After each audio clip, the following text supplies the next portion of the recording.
We have our next featured speaker coming up now. I'm going to be very happy to be joined by George Ogilvie, the president and CEO of Arizona Sonoran Copper. Copper is a big theme of the day, so it'll be great to get George's thoughts. And who better to tease those thoughts out than our own Trish Saywell, editor-in-chief of the Northern Miner. Now, Trish has been a reporter for nearly 30 years in Canada and in Asia.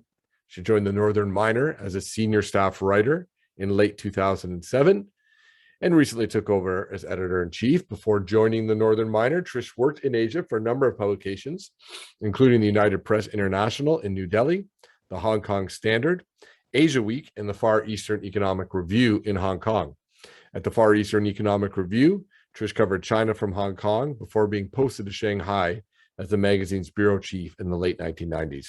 She also served as the magazine's bureau chief in Singapore from 2001 to 2004. Trish has a master's degree in journalism from Columbia University in New York, a master's degree in South Asian Studies from the School of Oriental and African Studies at the University of London. Trish, how are you doing today? There you are. Anthony, sorry. I'm doing well. How are you? I'm doing great. It's great to see you, and we're looking forward to your conversation with George. So without further ado, I'll pass it over to you, and you can make that introduction.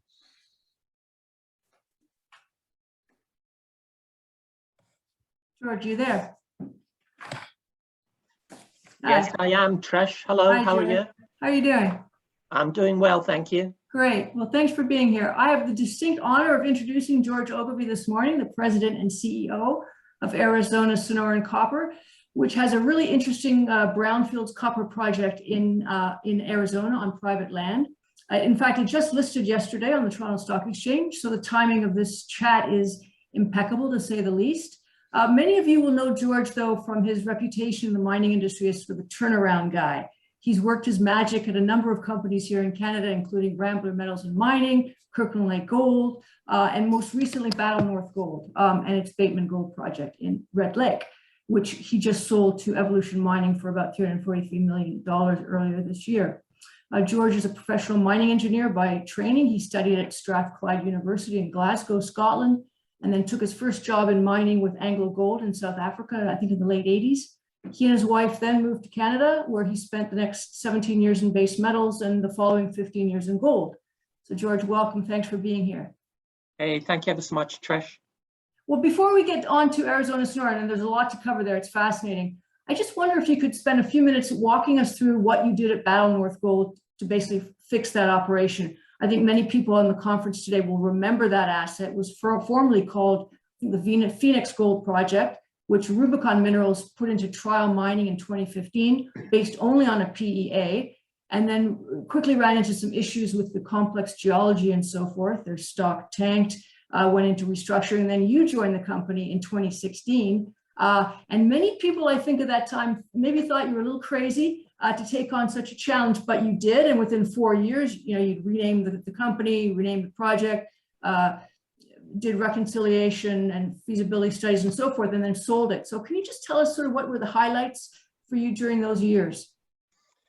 Well, initially when I was contacted by the Rubicon management in June of 2016, I was very skeptical about actually, taking up those conversations. But eventually I decided to sign a confidentiality agreement, and they gave me access to their data room. And over a period of 4 months, I did my own due diligence on the company, and I came quickly to realize that, the original 3.3 million ounces that they were reporting, which was mostly an inferred resource, was probably overly optimistic. But at the same token, the 400,000 ounces that had been restated by, the consultants and the management that ultimately blew up the company had probably swung the pendulum completely the other way and was actually probably very, very, very conservative. Mm-hmm. And in reality, the real number probably sat somewhere in between. And of course, it wasn't good for the old original shareholders of Rubicon, because we took the company through the Companies Creditor Arrangement Act, or CCAA. But I knew coming out of that, if we could clean up the balance sheet and negotiate with the secured and unsecured creditors, sadly, we had to roll back the stock at 168 to 1. I knew if I could prove up the resource and actually have a maiden reserves with a feasibility study and take our time and do it the proper way, with having a world-class mill, a shaft with full production capacity, substantial permits in place, a working tailings impoundment area, a massive land package, $700 million in tax loss pools. I knew that there was going to be value for the new shareholders of the company, and ultimately that's the way it worked out. I'd say we got a little bit fortunate. Nobody could have predicted that Goldcorp was ultimately going to be acquired by Newmont. Newmont spun out their Red Lake assets to Evolution Mining. And of course, that completely then changed the dynamics in the camp as far as future M&A is concerned. Mm-hmm. So we got a little bit fortunate there. But I was very confident, had it been a go-it-alone strategy, we would have been able to create significant returns for the shareholders of Battle North Gold as we subsequently rebranded the company. Mm-hmm. And didn't you first cut the resource back to 400,000 and then you ended up with 1.3 million ounces? No, that wasn't done by me. That was done by the former management and SRK, who were the QP or the lead engineering company. I came in at a stage where that was already stated. And as I said, I had access to the data room and I reviewed the report. And I really felt that it was overly conservative. Mm-hmm. And as I said, the real number would probably sit somewhere in between. And then we took the company through the CCAA process. And then when we came out of that, I officially joined as the president and CEO. I think that would have been in December of 2016, after I'd been with the company for 4 months as a consultant to help them through that process. Okay. Well, can you also tell us a little bit about what you did to improve the operations of the Macassa mine when you were at Kirkland Lake Gold? Well, Kirkland Lake Macassa mine was a lot easier, believe it or not, than Rubicon Minerals, because again, the former chairman, Harry Dobson at Kirkland Lake, he had given me a tap on the shoulder in June of 2013 and asked me if I would consider going in there at some future juncture. And I got the ability to do 4 months of my own due diligence before accepting the role in October of 2013. And at that point in time, you know, Kirkland Lake had a reserve grade of 17 grams per ton, but the head grade coming out the mine was only 10 grams per ton. And what was happening was there had been $100 million investment in infrastructure to upgrade the shaft, upgrade the mill from 1,400 tons a day up to a 2,000 ton a day mill. But the mine historically had only ever produced at 700 to 1,000 short tons per day. And after this investment was made, there was a big push on, obviously, to get more tons up the shaft and into the mill to fill it and get the economies of scale. But what was happening was the miners or the mine was actually mining what we call incremental tons. So these are tons or mineralization that is below your cutoff grade, but because you've already got development in place, which is a sunk cost, you justify mining these incremental tons through the incremental cost. But what was happening was those incremental tons were replacing high grade ore, and they were replacing waste development, which was required in the South Mine complex to actually get that development running into the lower parts of the SMC, where the grade was in excess of 1 ounce or better than 32 grams per ton. So it then becomes a little bit of a vicious circle, and with more tons means more employees. So the labor force had gone from 900 people to about 1,300 people by the time I arrived. And, you know, as I always say, it's kind of a joke now, but if you can't make money in gold mining at better than a ½ ounce a ton, you'd probably be better working at Tim Hortons, in my opinion. So anyway, what we did was we focused in on quality over quantity. We stopped all the mining of the incremental tons, and we got the development crews to focus in on the capital development into the South Mine complex. And over a period of 9 months, 3 quarters, eventually we got the grade up to 16 grams per ton. And suddenly in a $1,300 US gold price environment, the mine and the company started to free cash flow. And then over the course of the ensuing additional 2.5 years that I was there, we cut the labor force from the 1,300 people to sub 1,000 people. And, 300 people coming out of your labor force is about $30 million in wages and salaries that you're actually saving. So that also helped reduce the all-in sustaining cost and the cash cost. Mm-hmm. And obviously, Kirkland Lake became a behemoth here in the last 5 years and has gone on from strength to strength. Sure has. What about Rambler? You took it basically from a junior exploration company into a junior producer. Just briefly, can you hit the highlights there before we get to Arizona Sonoran? Yeah, well, Rambler was a former producing mine, had been dormant for 20 years. It was completely flooded. It was a copper project, but it had a very nice little 2 gram per ton gold credit. And again, I got the ability to do several months of due diligence before joining the company. And of course, it was in Baie Verte, Newfoundland, on the western coast of that beautiful island, Newfoundland. And I moved my family over to St. John's, and we spent 7 years out there and had a fantastic time. But I think some of the key milestones for that company would have been when we actually acquired a mill from Crew Gold, who had a mill known as the Nugget Pond Mill, which was part of the Nugget Pond mine, which formerly belonged to Richmont Mines. And it sat about 30 kilometers to the east of the Ming mine that Rambler had. And we picked that up for only $3 million US, and it actually came with its own tailings impoundment area, which again was a world-class facility. So that was a huge catalyst for moving that project forward. And then we did a very good accretive deal with Sandstorm Gold on a royalty for the gold as a byproduct credit, which obviously wasn't our main revenue driver. And I think at the time we needed about $30 or $35 million to actually fund the mine with the Capex to put it into commercial production. And we did a $20 million deal on that royalty, plus we raised another 15 in equity. And that's what allowed us to finance the mine and put it into production in early 2010, 2011. Fantastic. Okay, let's get to the Cactus Project that you're working on now.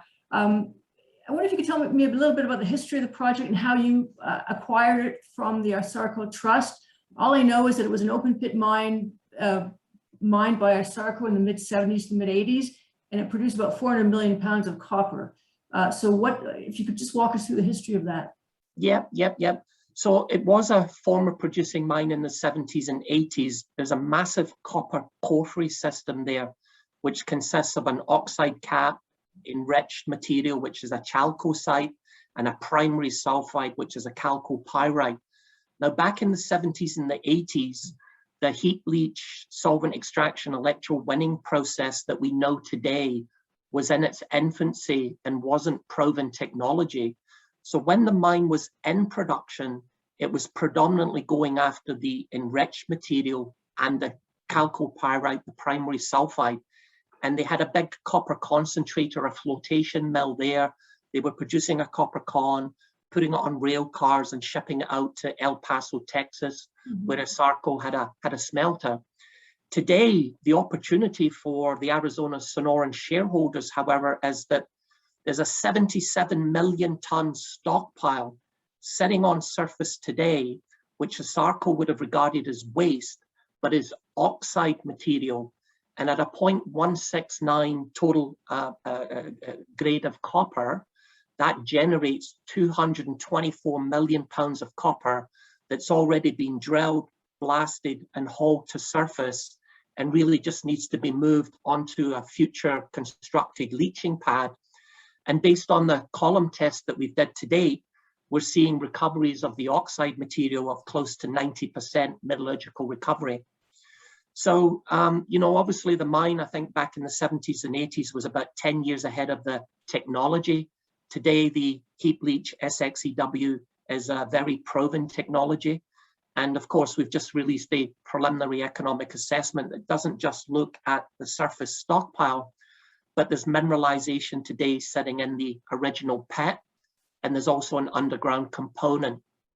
So in total, the company has a compliant 43101 resource that consists of 1.6 billion pounds of copper in the indicated category and 1.9 billion pounds of copper in the inferred category. And we're very confident that over the next several years, as we complete the technical studies and the project financing, we can put this mine into production some juncture in 2024 and start producing copper cathode and selling it into the US market. And it's going to be pretty low capex, right? 124 million or something like that?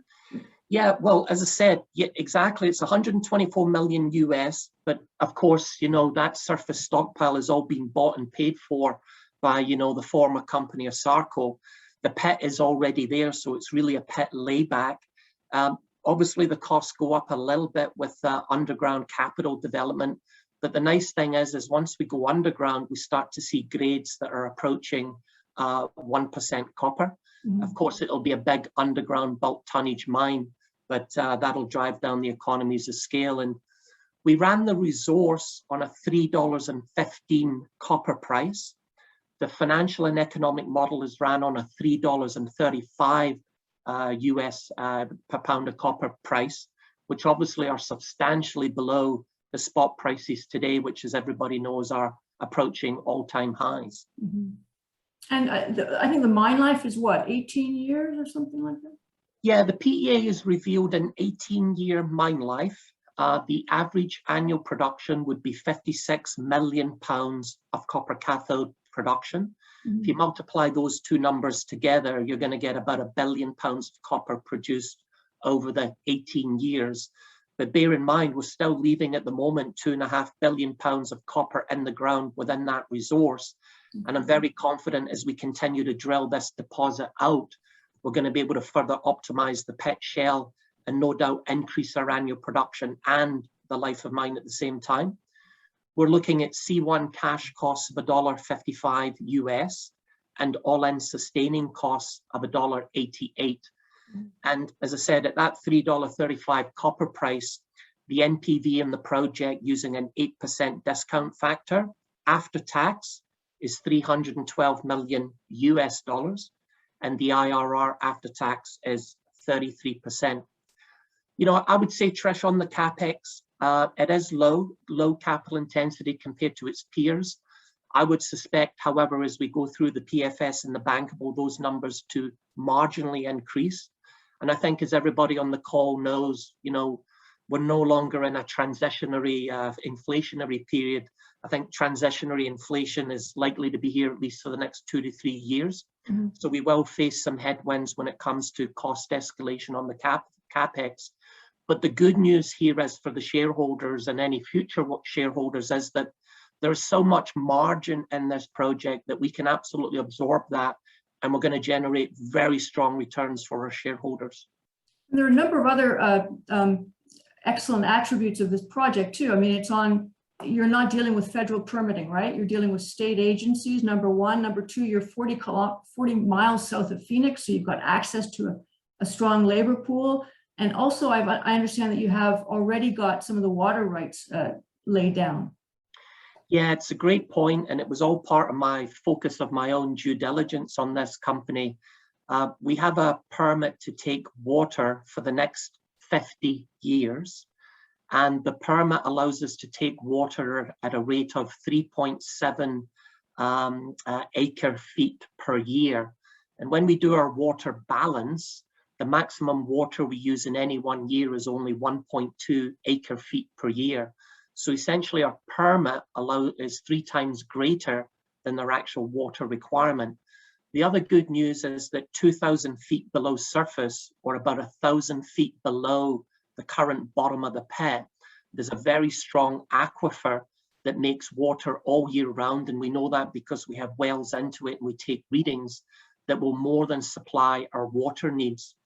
The other key thing that's been in the news recently is people have spoken about restrictions coming on the Colorado River. And fortunately, this project will not be drawing any water from the Colorado River. That aquifer will suffice. The other thing about the aquifer is it's only permitted for industrial use. There are some minerals and some metals in the aquifer, I think selenium and chromium are 2, that are above certain thresholds, which means that that water is not fit for livestock or farmland purposes. So if people are thinking, well, you know, the farmers will be putting down more boreholes to tap into the water table with restrictions coming on the Colorado River, I'd say they're correct, but they're not going to be able to tap into this specific aquifer. And I think the key point you touched on there as well is all of the land the company controls around the Cactus mine is all on private land. So there are no federal regulators involved, no federal nexus, no 4041. So at the end of the day, we're only dealing with state and municipal authorities. And in Arizona, once you make an application with the regulators, once it is administratively accepted, there is a defined 180-day period, which includes a 30-day public consultation period within that 6-month window, whereby the regulator must give you a response to your application. So we already have some significant permits in place, and the others will really be applied for next year once we have a line of sight on our pre-feasibility study, which is due in the summer of 2022. Mm-hmm. You also got a big boost of confidence early on with this project when you had private equity firm Tembo Capital come in and as one of the first shareholders, then Resource Capital Funds also, they were the first 2 big shareholders. I don't know what they have post-IPO, but that must have been a really very helpful for you in getting this thing going. Yeah, I did a lot of research on Tembo Capital, and pre-IPO, they had put in $20 million US. They've stood their ground within the current IPO. I believe they put in an additional $10 million. So today they've got $30 million invested in the project and would be a 38% equity shareholder. They were heavily involved with another copper company that's had tremendous success in the last 5 years, Ero Copper. It's a 50,000 ton copper cathode producer in Brazil. Mm-hmm. 5 years ago, that stock would have been $3 a share. Today, it trades at $20, and the company has a market cap of 1.8 billion. And when I look at that company and compare it to Arizona Sonoran, I see very similar similarities between both projects. So I think Tembo Capital certainly has an eye for picking out quality projects with good management teams in relatively good jurisdictions. Mm-hmm. And I think Arizona Sonoran is another one of those success stories that we're going to see here over the next 5 years. Exactly. I actually interviewed David Street of Tembo Capital last week, and he raved about you and the project. So. Well, look, one of the other common themes that have allowed me to be successful and turn around, you know, these companies, as I've always been supported by top quality people. It's never one person, it's always a team effort. And I've really been very, very fortunate to attract top quality people to the companies that I've been working with, and kudos to them. Well, you must be a bit of a magnet too. So you listed yesterday, and you already released some exploration drill results this morning. Can you talk about the exploration upside? You've got a 4-kilometer trend, mineralized trend on either side. Yeah, as we drill around the periphery of the pit, we're finding mineralization that previously would have been classified as waste. And if you think about that, it makes sense, because back in the 70s and 80s, as we've already mentioned, the oxide material to a sarco was actually waste. So I think that's going to help us expand the pit eventually and get access to some of that additional couple of billion pounds of excess copper that remains in the pit beyond this PEA. Beyond that, we have a property known as Park Salia, which is 100% owned. It's only 2 kilometers to the southwest of the main Cactus pit. It only has 4 holes within it. 2 of them were drilled by a sarco back in the early 1980s. And 2 of them were drilled by ourselves earlier this year. And all 4 holes have gone through the same massive copper porphyry system. So we see intersections of 300 to 400 meters. We see the copper oxide cap, the enriched material, and the primary chalcopyrite material. And of course, our plan of action now is to begin exploring there. I believe in the next week, we'll have our first drill turning on Park Salia. And the plan of action would be to release those exploration results next year, while we're doing the relatively mundane technical reports at Cactus. And then the plan will be at the end of next year, when we release the bankable feasibility study, We're very confident that that will have very robust returns for our shareholders. But in conjunction with that BFS, we'd like to release a maiden 43-101 resource on Parksalia. And of course, this is blue sky, but if we could release that, and let's say it was another 2 or 3 billion pounds of copper adjacent to what's going to be a permitted mine, soon to have leaching pads and an SXEW plant, constructed on it, and that resource was not included in the financial and economic in the mine plan from Cactus, I think that would be a major driver of value for our shareholders going beyond 2023. For sure. Talking about blue sky, though, what's your best case scenario in terms of getting it, finished and into production? I know it's early days, but what would be your goal? I would not have joined this company if I wasn't 110% confident that this is going into production. George Ogilvie is not an exploration guy. George Ogilvie is a mining engineer. I like producing mines. So this is going into production. Great. Any thoughts on sort of the automation of the mine, emissions, I know that's important to you, keeping them down. I think I read in the prospectus that you're considering a solar farm as well. Yeah. Look, the ESG strategy is going to be massive with this project. I mean, our ultimate goal is to produce a pound of copper for net zero carbon emissions. We've got a little bit of a leg up at site. The main power line, which actually runs right through the property, 115 megawatts of power on that line with excess capacity. 50% of the power on the line today comes from renewable energy sources, nuclear and solar panel farms, which obviously are abundant in Arizona given the sunshine. We didn't consider it as part of the PEA, but we do have a request for proposal out there right now that's going to look at our own 8 to 10 megawatt solar panel farm actually on the site. If we ultimately decide to put that in, 100% of our energy or electrification of the site will actually be from renewable energy sources. We've just awarded a contract in the last few days to Minviro out of the UK. They're going to be coming in to do a baseline audit of our operation, to look at the PEA and eventually the PFS and do a baseline audit to see just how much greenhouse gases we will be emitting over the next 18 years. And then from that, we'll obviously be developing action plans to reduce those greenhouse gases and get down ultimately to be net carbon neutral. Yeah. How does it feel being back in copper? I mean, it's such a great place to be right now. It feels great because, a lot of people say to me, oh, you're a gold guy, you're a gold guy. But as you rightly pointed out at the beginning of your intro, I've got 17 years in base metals and 15 years in gold. So it feels great to be back in base metals. I do think that there's going to be a lot of uplift in the gold price going forward, particularly with all the money that's being printed and fiat currencies devaluing. But when you look at the whole decarbonization theme around the world and renewable energy thesis that's gathering momentum each day, copper is absolutely going to be fundamental to that whole renewable energy thesis. And there just isn't enough copper supply. And I think the demand is actually going to rise exponentially here in the coming decades. And that means assets such as the Cactus mine, out in Arizona is going to become extremely valuable as we go forward here. Yeah, for sure. Well, I maybe at this juncture, I'll turn it over to questions from the audience. Well, we're a little bit up against the clock here, Trish and George. You guys did cover so much excellent stuff, and George, it's been wonderful to follow your career and seeing what you're up to now with Arizona Sonoran.